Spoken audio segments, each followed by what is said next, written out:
Let's set a scene. You're at home, just looking out the window, and there it is, a black bear, in your yard. Your heart probably just did a little flip-flop, right? The big question is, what happens next? Yeah, it's a question a lot more of us are asking these days. Bear populations are bouncing back, and our neighborhoods are their neighborhoods too. It feels like a totally unpredictable moment, but what if I told you there's an official plan for this exact scenario? Look, seeing one of these powerful animals up close, it can definitely be unnerving. And for good reason. They are wild animals. But figuring out how they think and how officials respond to them, that's the key to safely sharing the landscape. As it turns out, there's no need to panic or guess what to do. New York State has actually created a very detailed guide. Think of it as the official playbook for how to handle every kind of bear encounter. And no, this is not some boring, dusty document sitting on a shelf. This is a critical field guide put together by experts to keep people and bears safe when our worlds get a little too close for comfort. So what's the whole point of this manual? Well, it all comes down to one word: consistency.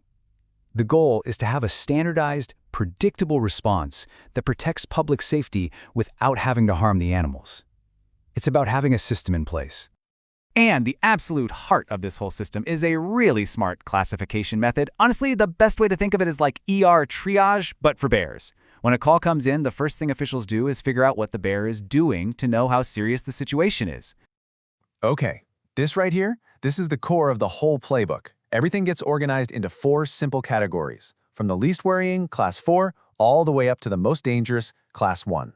And this class is what decides the entire response. So let's break them down. So let's start with Class 4. This is the most common one by far. It's just a bear being a bear. You know, walking through the woods, crossing a field. The bear isn't doing anything wrong, so the response is usually just some helpful advice for the person who called it in. All right, now we're moving up the ladder to Class 3. This is where a bear starts changing its behavior. It's figured out that your bird feeder or your garbage can is way easier than finding berries in the woods. And this is a really critical moment because this is where a small problem can start to become a big one. And you know, if that Class 3 behavior keeps happening, it doesn't just go away. It often escalates into a Class 2 problem. Now the bear isn't just tipping over a trash can. It's ripping the door off a shed to get what's inside. It's gotten bolder, and it's starting to cause real damage. And that brings us to Class 1. This is the big one, the red alert. This bear has crossed a major line. Maybe it attacked a pet, broke into a house while people were home, or acted aggressively towards a person. This is a direct threat to safety, and it triggers the most serious response possible. So you might be wondering, how on earth does a bear go from just wandering through the woods as a Class 4 to becoming a dangerous Class 1? Well, it's not an overnight thing. It's a learned behavior. Let's walk through how this usually happens. See, it's a chain reaction, right? It starts with a smell. The bear gets a reward, that bird feeder, and learns, hey, humans mean easy food. Each time it succeeds, it gets a little bolder, a little less afraid, until it's willing to break into a porch. The key here, the thing that paves that whole path, is almost always unsecured human food. Okay, so after hearing all of that, it's easy to feel a little freaked out. But we need some perspective here, a little context. In New York, over a 26-year span, you know how many people were actually injured by a bear? 7. Just 7. It is an incredibly rare event. But, and this is a really important but, that doesn't mean the risk is zero. And when things do go tragically wrong, the reason is usually heartbreakingly clear. This quote is from the manual, talking about the state's only fatal encounter. The cause? Easy access to human garbage. The connection is undeniable. And all of this, it brings us to what I think is the most important part of this whole explainer. The state has a plan for responding to bears, for sure. But we have the power of prevention. And that is, without a doubt, the most effective tool there is. If you remember one thing from all of this, let it be this.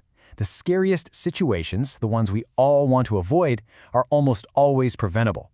We can't change a bear's instincts, but we can absolutely change the things that attract them to our homes in the first place. So how do we do it? Well, it's actually pretty straightforward. Securing your trash is number 1, period. Taking down bird feeders from spring through fall is a must in bear country. Cleaning your grill, not leaving pet food out, and of course, and this should go without saying, never, ever feed a bear on purpose. These things break the cycle we just talked about. And for those of you who live in areas where bears are just a regular part of the landscape, the manual even has some pro tips, like this diagram for a simple electric fence. It's a great, harmless way to teach a bear that your yard is not a drive-through. So in the end, this whole response manual, it's not really just a plan for managing bears. It's kind of a mirror. It shows us that living with wildlife is less about controlling them and more about controlling ourselves. It kind of makes you think, right?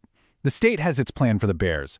The real question is, what's our plan for being better neighbors to them?